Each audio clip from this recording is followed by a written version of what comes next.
नमस्कार मित्र आणि मैत्रिणींनो. आज तारीख आहे 30/9/2025. म्हणजे आज सप्टेंबर मंथची एक्सपायरी आज कंप्लीट झालेली आहे. नवीन मंथ म्हणजेच ऑक्टोबर मंथ चालू होणार आहे. तर येणाऱ्या मंथमध्ये मार्केट कशा पद्धतीने काम करू शकतं याचा आपल्याला आज अंदाज घ्यायचा आहे. पहिल्यांदा टेक्निकल अनालिसिसचा अभ्यास करूयात आणि त्यानंतर उद्यासाठी निफ्टी कशा पद्धतीने परफॉर्म करेल यासाठी थोडासा डेटा अनालिसिस आपल्याला करणं आवश्यक आहे. तर आधी पहिल्यांदा समजावून घेऊयात, की मार्केटमध्ये निफ्टीच्या कशा पद्धतीने येणाऱ्या पिरियडमध्ये ट्रेंड राहू शकतो. सध्या तरी आपण वीकली टाईम फ्रेम वरती या सगळ्या गोष्टी चेक करत आहोत. वीकली टाईम फ्रेम वरती जर आपण पाहिलं तर आपल्यासाठी 25,200 च्या आसपास बरेच वेळा मार्केट जाऊन रिटर्न आलेलं पाहायला मिळतंय किंवा तिथे मार्केटने थोडंसं स्ट्रगल केलेलं पाहायला मिळतंय. म्हणजे 25,200 हे एक इम्पोर्टंट लेव्हल आपल्याला येणाऱ्या पिरियडसाठी कन्सिडर करावी लागेल. दुसरं, मार्केटमध्ये जर तुम्ही पाहाल तर लास्ट काही मंथ पासून जर चेक कराल तर मे मंथ पासून ही एक इम्पोर्टंट लेव्हल होती, की जी बरेच वेळा डिफेंड केलेली आहे.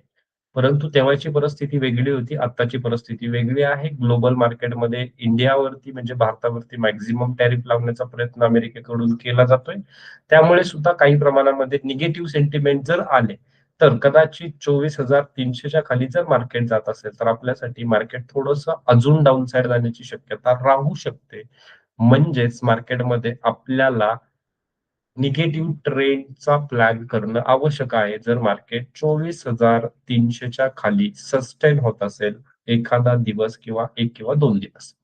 तर आय होप सो सर्वांच्या लक्षात आलं असेल, की टेक्निकली कशा पद्धतीने आपल्याला येणाऱ्या 1 आठवड्यासाठी किंवा 15 दिवसांसाठी किंवा 1 महिन्यासाठी आपण प्लॅन करू शकतो. हे झालं 1 मंथसाठी म्हणजे ऑक्टोबर मंथसाठी. दुसरी प्रोबॅबिलिटी काय राहू शकते?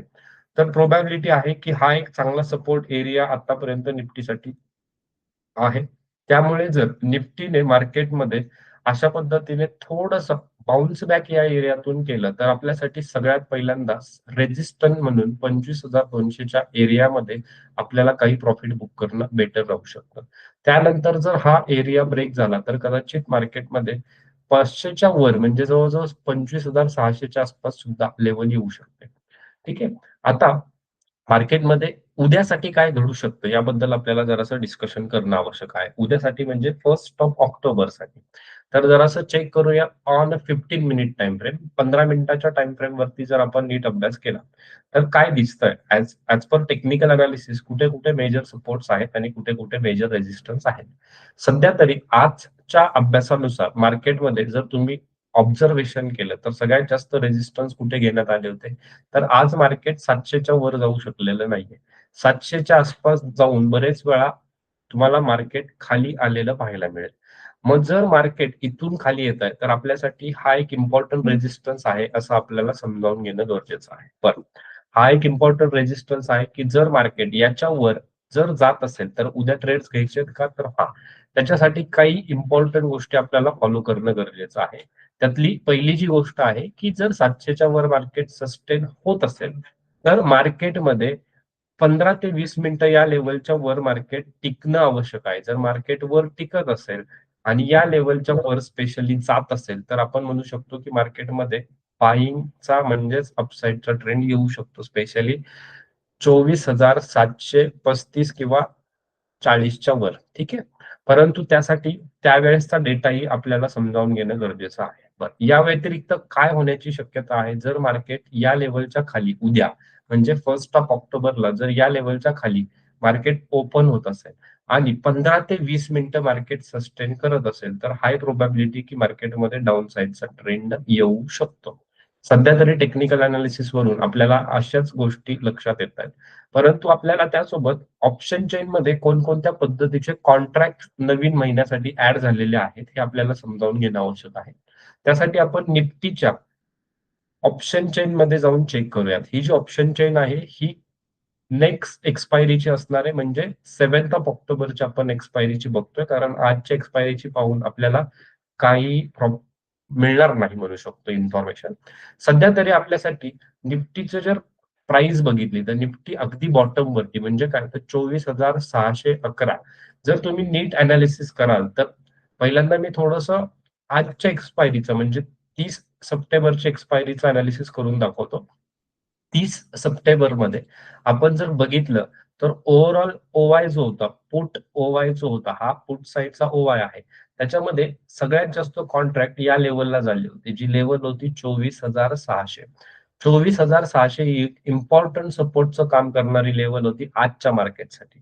आता जर आज मार्केट या लेव्हलच्या वर सस्टेन झालंय, जर मार्केट आज एक्सपायरी झाल्यामुळे हे सगळे कॉन्ट्रॅक्ट ह्याच्यातले काही कमी झाले असतील किंवा याच्यामध्ये अजून नव्याने काही ऍड झाले असतील, हे जर आपल्याला पाहायचं असेल, तर आपल्याला जाऊन चेक करणं गरजेचं आहे न्यू एक्सपायरीमध्ये, म्हणजेच कोणत्या 7th ऑफ ऑक्टोबरच्या एक्सपायरीमध्ये. आता जाऊन चेक करूयात, की पहिल्यांदा 4,00,000 कॉन्ट्रॅक्ट तिथे टोटल होते. परंतु आता तुम्हाला किती पाहायला मिळतायत? आता फक्त 54,000 कॉन्ट्रॅक्ट इथे पाहायला मिळतात. बरं.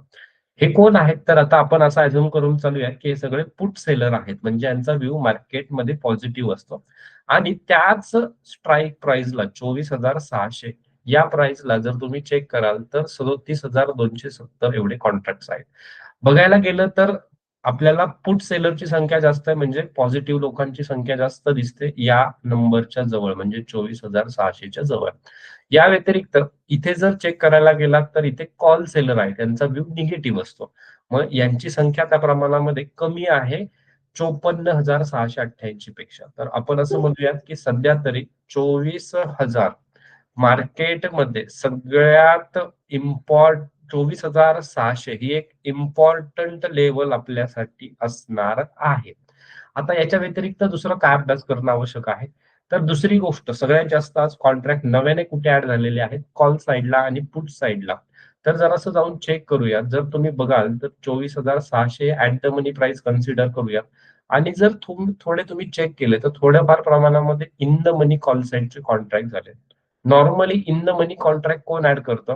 तर normally in the money contract तेच लोक ऍड करतात जे स्मार्ट लोक असतात. स्मार्ट लोक कधीही out of the money contract buy करत नाही. लक्षात घ्या. मग हे स्मार्ट लोक जे आहेत ते आउट ऑफ द मनीचे कॉन्ट्रॅक्ट सेल करतात. मग आपल्याला जर चेक करायचं असेल तर सगळ्यात जास्त कॉल साइडचे कॉन्ट्रॅक्ट कुठे सेल केलेले आहेत? तर कॉल साइडचे कॉन्ट्रॅक्ट चेंज इन ओपन इंटरेस्टमध्ये आपण पाहतोय. तर सध्या तरी या एरियामध्ये जास्तीत जास्त कॉन्ट्रॅक्ट ॲड झाले. सर्वात जास्त जी क्वांटिटी आहे ती या नंबरची आपल्याला पाहायला मिळते, जी की आहे 24,700. 24,700 एक सगळ्यात जास्त उद्यासाठी इम्पोर्टंट लेव्हल राहू शकते. जर या लेव्हलच्या वर मार्केट जात असेल आणि जसं मी मगाशी सांगितलं, की 15 ते 20 मिनिट सस्टेन होत असेल, तर प्रोबॅबिलिटी आहे, की मार्केटमधील कॉल रायटर पळून जातील आणि त्यामुळे मार्केट अपसाइडला सुद्धा जाऊ शकतं. परंतु आपल्याला वेट करावं लागेल. लगेच 24,700 च्या वर जात असेल, तर लगेच एंट्री घेऊ नका. आपल्याला वेट करायचं 10 टू 15 मिनिट. ओके. याच्यानंतर मार्केटमध्ये असेच आउट ऑफ द मनीचे कोणी पुट साइडला कॉन्ट्रॅक्ट केलेत का? तर तुम्ही जर जाऊन चेक कराल, तर सगळ्यात इम्पोर्टंट लेव्हल फक्त एकच दिसते, जी 24,600 ची आहे. त्याच्या व्यतिरिक्त विशेष कुठे कॉन्ट्रॅक्ट ॲड झालेले नाहीये. फक्त एक इम्पोर्टंट आहे, की 24,500. मग माझं असं म्हणणं आहे, की जर मार्केट 24,500 च्या खाली जात असेल, तर जास्तीत जास्त क्वांटिटीने पुट बाय करणं जास्त बेटर राहू शकतं. या उलट जर मार्केट 24,700 च्या वर निघायला स्टार्ट करत असेल, तर जास्तीत जास्त क्वांटिटीने आपण कॉल बाय करण्याचा प्लॅन करू शकतो. I hope so he information सगळ्यांसाठी युजफुल असेल आणि या गोष्टी आपल्याला लाईव्ह मार्केटमध्ये सुद्धा अनालिसिस करणं गरजेचं असतं. ज्या लोकांना लाईव्ह मार्केट जॉइन करायचं असेल, त्या लोकांनी आमच्याशी कॉन्टॅक्ट करा. धन्यवाद.